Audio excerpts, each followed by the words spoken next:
It's an original 1944 Willys Jeep that served with the American Army in the Battle of the Ardennes. It was blown up. It was a radio Jeep with the American Army. It was blown up. The chassis was broken. The Americans left it behind. And after the war, a local farmer, he borrowed it, had the chassis repaired, and you can still see the repair to this day. He used it until the 1980s, and then a guy who was wandering around the battlefields stumbled across the farmyard where it was dumped, bought it in 1996, brought it back to England. His partner didn't like it. My children had got to that age where they were boyfriend, girlfriend, and so I got my passion back to try and buy one. We went to Tangmere Old Aero Jumble, and this guy was there, and he had a photograph of a Jeep. My son saw it, came over and said, "Dad, there's a guy that's got one of those Jeepy things for sale." I went over, saw the photograph, and I said to him, "Oh, don't tell me that was the one that Eisenhower landed on Omaha Beach." And he said, No. And he told me the story. I went down with another friend with a trailer to have a look at it, and when we pulled up outside the guy's house, my friend said to me, "If you don't buy it, I will."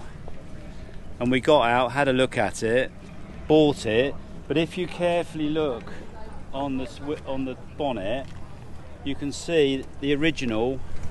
You can see the original paintwork there. These are the original stoppers to stop it damaging the wiper blades.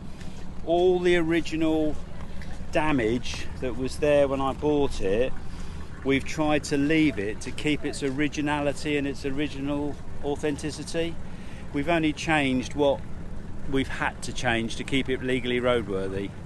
So it's got new brakes, it's got new everything else like that, so, and the steering and so on. But even the front where it was damaged, we could have taken it off and put brand new ones on, but a friend of mine welded it to keep the original pieces of metal. The fact is that it saw service. Yeah, it's also. and if you actually look,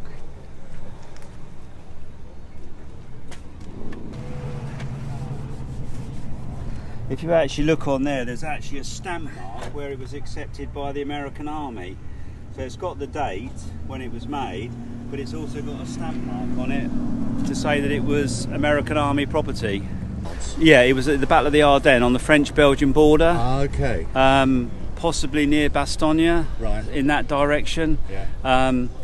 I don't think it would have taken part in the defence of Bastogne, well, the breakout, what was going on there, because I don't think it could have got from America to there quick enough.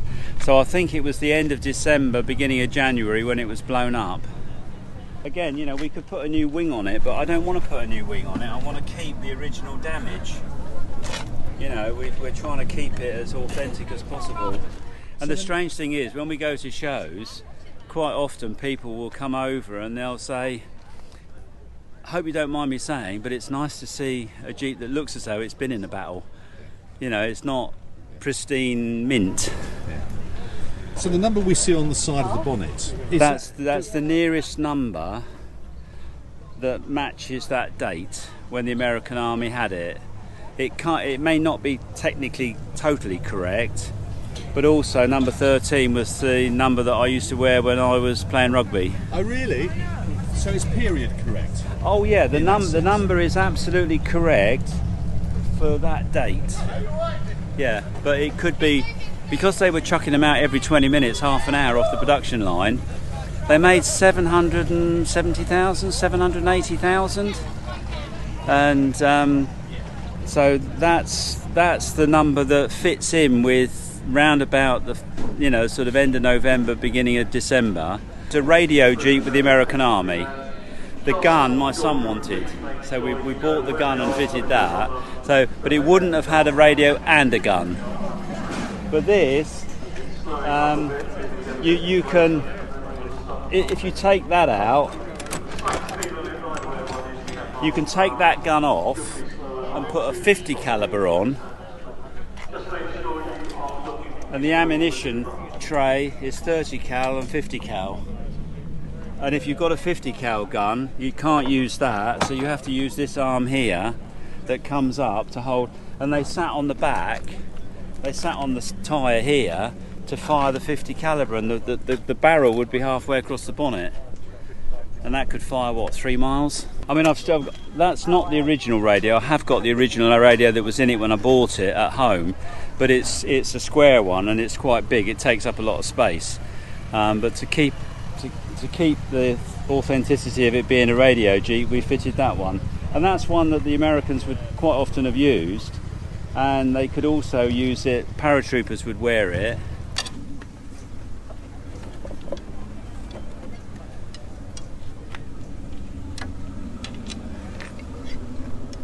When we talk about radios today, if you've got your mobile phone, I can ring Australia with that, but with 5 aerials, there's 5 in the set, the other 3 are there, you might be able to get 3.5 to 5 miles max. And if they were carrying it, if a paratrooper was carrying it, that would go in there. Well, the paratrooper would carry it in with him. Yeah. And this would strap to his back, and he'd have the aerials, and if he wanted to use it, he'd have to plug the aerial in. Jeremy, this is brilliant. Thank you so much for talking you're welcome. to us about it. Oh, you're And welcome. Thanks for bringing it today as well. You're a member? Yeah.